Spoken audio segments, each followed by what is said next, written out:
Hello people of the internet, it's me Jason Bull here from Wild Air Sports, and we've got the Western Cape's resident enduro wizard and bearded man Dan Dobinson with his Mercer gangly Gibbon. Dan's about to head over to France and Italy for the first volume of the Stone King rally. You might have heard of the Trans-Provence before. Stone King seems to have evolved out of that. Dan, you must be pretty excited for the upcoming mission. Yeah, you've caught me just as I'm about to pack this mini beast away, so I'm finally getting excited. I've been kind of trying to keep it on the down low and not get it too excited because there's so many things that can get in the way before you leave, and I'm off in 2 days, so I'm pretty chuffed, yeah. Well, talk us through the steed. We've got the locally made by Dave Mercer, the Mercer gangly Gibbon. Steel is real. Yeah, in Rust we trust. In Rust we trust, love it. So, fairly short travel on the back as far as big enduro bikes go. What's the... Yeah, so this is still the original bike I did the Trans-Provence on. How many years has this been going for now? I think it's 4 years, okay. Possibly 5. I think it's 4 years. I think at least 5. Yeah, first race on it was the initial Kingdom Enduro. Okay, first one. So it's back when it was yellow before. It was actually grey. Yeah, it was grey like back spray paint, primer grey. Quickly rushed because we couldn't finish it before the race. And then I went to yellow, and then I went to rust, a bit of red spray paint, and then it went to purple just before this. Like 2 months ago, it was actually purple. And I hark back to my old Kona lava dome that I used to have, which Dave, actually, I was talking about it, and that's why the graphics are done like the old 99 actually, Mercers, that's the Konas. That's and, well now. And then I was speaking to Dave, and I said, it would be nice to have that kind of memory on board. And he was like, no, I used to have a lava dome too, and I used to have a green, the Marzocchi DH3 or DH fork on it, like it used to be anodized green. So and so I was like, the green DVO. Anyway, so I said I'm going to go purple, and I came back, and it was the wrong purple. It was like Barney dinosaur purple, and I just couldn't live with it. So I got sent back and powder coated, just all black, and kind of got like I'm kind of thinking it's almost a Zulu-ish kind of theme coming through with the red and yellow.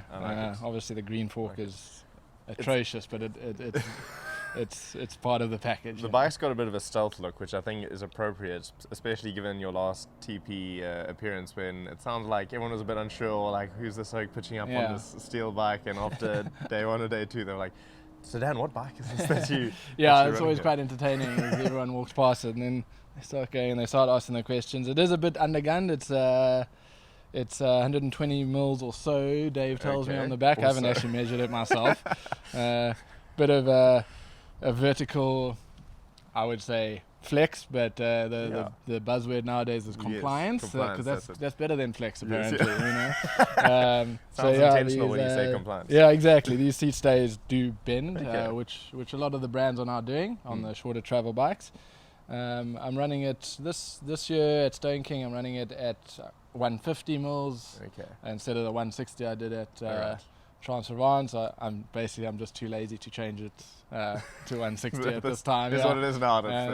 It's not much difference. You've got a bit more rounds on the bars this year. Yeah, I've been fiddling around with bar height quite a lot in the last 5 or 6 rides. All the way like 60 mil rises, like these. It looks like a chopper, man. And I loved it actually. It was so comfortable, but I've gone back to a middle of the road. I think it's 25 mil rise there. Don't make too big a change. Too quickly. It's I come from an XE background, so over the front and low is fine for me. And do you not find you get quite fatigued towards the bottom of the very long? We'll see. I would blame fitness on that more than bike setup. But I've been hanging from my garage rafters for the last month, just doing hang tests kind of thing. Get the forearms ready for beating. It seems to work. To get your calluses going, and I haven't been doing much trail building, so that's a good kind of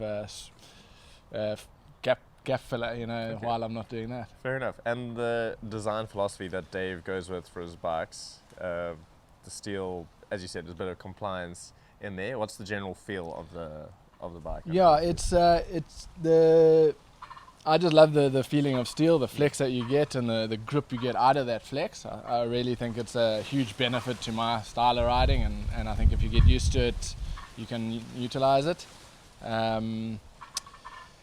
It's definitely got the trademark Mercer kind of looks to it. It's pretty industrial, but it works. Gets it keeps the on job done. trucking, yeah. And he's been doing great things. He has he actually, when I painted it, he replaced the seat tube on this bike and made it a touch steeper just to get it into modern geometry. Nice. It's not super steep, but it's about, I haven't even measured it, but about 75.5 And you're degrees. able to run a pretty long seat post. Yeah, it's a lovely line dropper, 195 I think drop on it, that's a beaut. which is plenty for me. I wouldn't mind. I wouldn't mind trying out one of 50 those. mils extra actually. Yeah. Might as well if you can. Yeah. And I'll be dropping Especially it in on the some Alps. stages. Yeah, I'll be dropping that down on some stages still, which That's sounds amazing, ridiculous, but you know you need it. Every inch counts. Right. And then Dave's also done a bit of modifications with the bridge down on the chainstays. He's shaved away a bit for some mud clearance, just in case. I got lucky in Transrevant without any.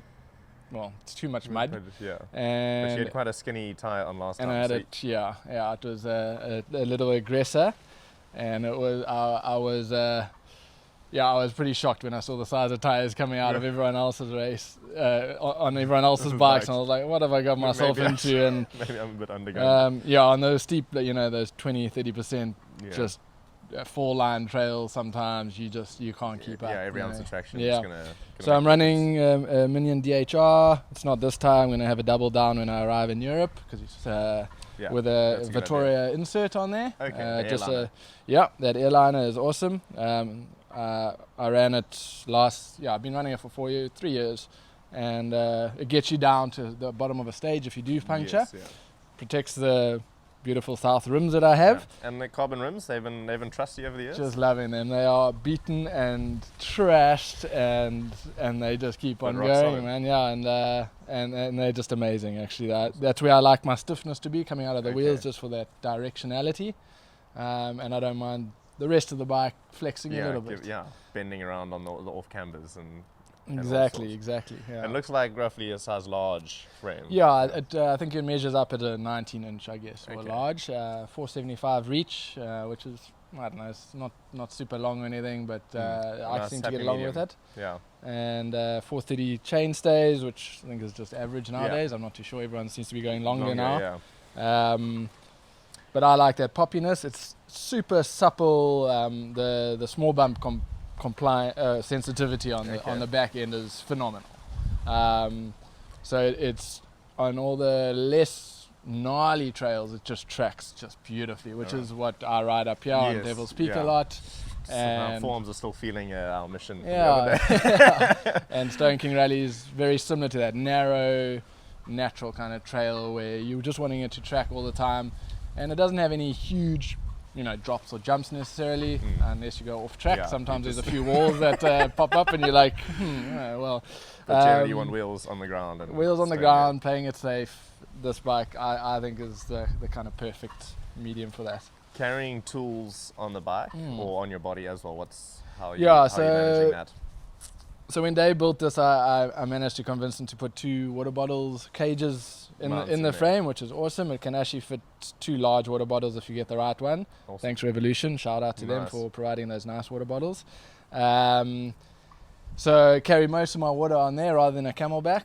Keep the Camelback as light as possible. Maybe a baguette and a bit of trailside snacks on it. Yeah, exactly. And then it's got a specialized chain breaker in the headset there with the links, and Dave's little it's quite stash down the side there. Yes, the stash. I was looking at your makeshift chain guide. Oh yes, and I've got a little chain guide that I made out of a single speed tensioner, and but on the other side, which is actually covered by a C6 top cap. Okay. You can pull that out, and your plug kit comes out with it, and some spares and easy some access. money and all that kind of thing. All the essentials to get home after a long exactly. day. When you're really over it, you just take out the money. Little multi-tool I see there, and a little pump line multi-tool on the back there, and a pump on the side. I don't leave home without that pump. It's CO2 cartridges are awesome, but but when they go wrong, and then you're left with just a Yes. piece of metal, Yeah. empty metal, It's is not much it's not good. going to do anything. Yeah, so I always carry a pump, and then carry just a few spares on the camelback, and the helmet visor, obviously, that you might need Yes. in the stages. Okay. In terms of brake setup, looks like you got 200mm front and back there. Yeah, I Good normally run 200 on the front, 180 on the back, or even 180 on the front here. But for long 10-15 minute Yeah. stages, Better cooling, less work on the forearms. try and get all the pressure off my fingers and off my hands as much as possible. The codes are amazing. Yeah, they got some power. They stop when you want them to. And I was feeling them earlier. You feel like you like them to bite quite close to the bar. I set that bite point way open kind of thing, right close to the bar. It helps with my arm pump a lot. Okay, right. I haven't done much training for that, so we'll see. I've got a week in Malini with Renee from Rad Rides. Just to put the body under some strain. And that should get me up to speed. Wake you up to. Yeah, exactly. So I run my levers really close. I've got a SLX shifter on there, which will be a XT shifter in finally Europe. got rid of the 28 tooth up front, and you put a proper wide range cassette on the Exactly. back. So I've got a 12 speed now. I've actually changed it to Shimano this year, trying out the Shimano. I've heard good things. Destroyed it. It works. Yeah. It's good. Nothing fancy. Just I snapped my XT derailleur last week, so I bought 2 cheapy Dior Deals. derailleurs. Get the job It's done. running a C6 cage. Is there on any it, advantage to the C6 cage? It is amazing. It Okay. stiffens up the shifting, makes it much Okay. more precise. Okay, Actually, very I nice. was pleasantly surprised at how well it works. They got bigger jockey wheels in them. Okay, less Just resistance. keeps it going around and around a bit easier apparently. And no problems as such. I'll bring a spare, like I said, and I can run a almost reasonable 32 tooth now because I've got on 12 speed. So Nice. Dave just shakes his head at me with my tiny little chain rings, and he's like, I don't know how you call yourself a man, but I'm okay with that. Dave, oh my word. Well, you should go hang out with him at beers in his 38 tooth and see Yeah, how much exactly, of a yeah. man he feels like. Exactly. It's all relative, Dave. It's all relative. No, what I like to say is that front tooth is it's meaningless to me, because by the time the type of riding that this bike does is that the gravity is taking care of my speed. Yeah. It's not the You're pedaling. You're not going to run out of and you're probably going to push up the clowns anyway. Exactly, Why try and winch your way up? I'm running a C6 chain bash guard as well that I've had to chop and flail off to make it fit the steel bike. But those are essential. But essential. You don't want to. Mine's seen some big hits as well. It's got some nice chunks out of it, and you don't feel it when it happens, right? And it's got some meaty chunks out of it. It's still lasting. Never bashed a chain ring, never bent one. So it's all good. Stunning. Well, the setup's looking good and sturdy for a hard 6 days of riding in the Southern Alps. Yeah. Thank you for joining us, everyone. Let's keep an eye on the Wild Air Sports and Wild Air Bike Instagram channels. We'll be sharing a bit of Dan's adventures out there. Hopefully the signal's good in the mountains and he can get some content out. Yeah, hopefully I'm not too blown by it every sure day. A little comment. I'm tired. Last time, you're getting back at sometimes, because you have beers afterwards, and then you miss your shuttle. And then you're suddenly like, it's 10 o'clock at night, and you haven't even cleaned your bike, let alone uploaded videos and Instagram stuff. So it's all part of that amazing journey. Awesome. Yeah. So we'll see what we can get out of the man in the mountains, but we're looking forward to at least hearing all about it when you get back. It's going to be an epic adventure for sure. Thanks, Jason, man. Yeah. No worries. Keep it real, everyone. We'll catch you next time. Cheers.